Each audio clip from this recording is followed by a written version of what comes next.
তাই আমার বিশ্বাস তুই এবারেও যা করবি ঠিকই করবি।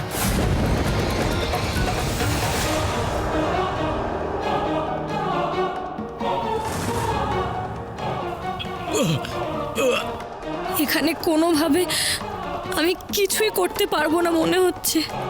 আমার এক পায়ে গলে অস্ত্র নেমে আসছে বেদকুমারের ওপর।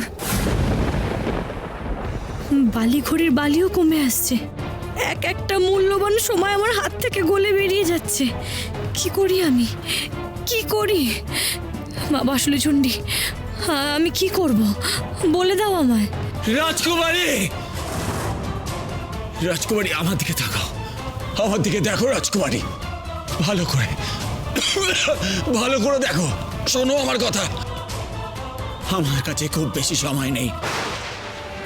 আমাদের সবাইকে এই জীবনে একবার না একবার ভালোবাসার পরীক্ষা দিতে হয়। রাজকুমারী, রাজকুমারী সত্যিকারের ভালোবাসা কোনো পরীক্ষার মুখাপেক্ষী নয়। আমি যদি মরেও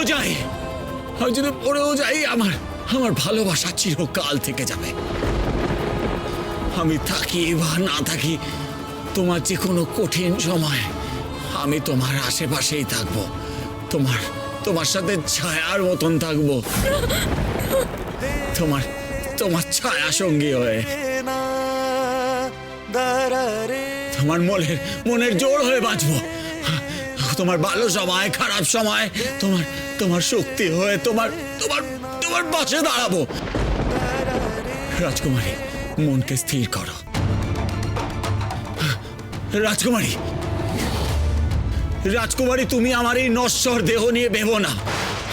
আমার যা হয় হোক, আজ যদি তুমি আমাকে বাঁচাতে গিয়ে এই মহৎ উদ্দেশ্য ত্যাগ করো, তুমি তোমার যদি উদ্দেশ্যে সফল না হও, তাহলে হয়তো আমি প্রাণে বেঁচে যাবো ঠিকই, কিন্তু আমি শান্তি পাবো না। আমি কিছুতেই শান্তি পাবো না। রাজকুমারী, আমার কথা ভালো করে শোনো। আমি হয়তো প্রাণে বেঁচে যাব, কিন্তু আমাদের ভালোবাসা কোনো মূল্য থাকবে না। রাজকুমারী, আমার কথা ভালো করে শোনো। এইভাবে থাকলে আমাদের ভালোবাসা মলিন হয়ে যাবে। তার চেয়ে বরং তুমি তোমার উদ্দেশ্য নিয়ে ভাবো। তো আমার যা হয় হোক রাজকুমারী, আমি যে অপরাধ বোধে তোমার দিকে ঠিক করে তাকাতেও পারবো না। এটাই সত্যি, এটাই বাস্তব। তুমি আমার কথা মন দিয়ে শোনো রাজকুমারী। আমাদের কাছে সময় নেই, মনস্থির করো রাজকুমারী। বড় উদ্দেশ্যের কথা ভাবো। মানব জাতির স্বার্থে তুমি যে কাজ করতে চলেছো, সেই কাজটা নিয়ে ভাবো রাজকুমারী। বৃহত্তর স্বার্থ সিদ্ধ করতে হবে তোমায় রাজকুমারী, করতেই হবে। আমার জন্য করতে হবে, আমাদের সবার জন্য করতে হবে রাজকুমারী।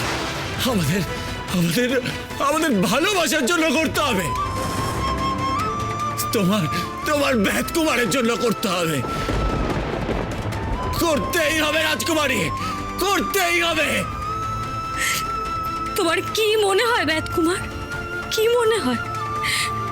তুমি যদি আমার চোখের সামনেই শেষ হয়ে যাও আমারই কারণে, আমি আমার দায়িত্ব পালনের পথে এগিয়ে যেতে পারবো?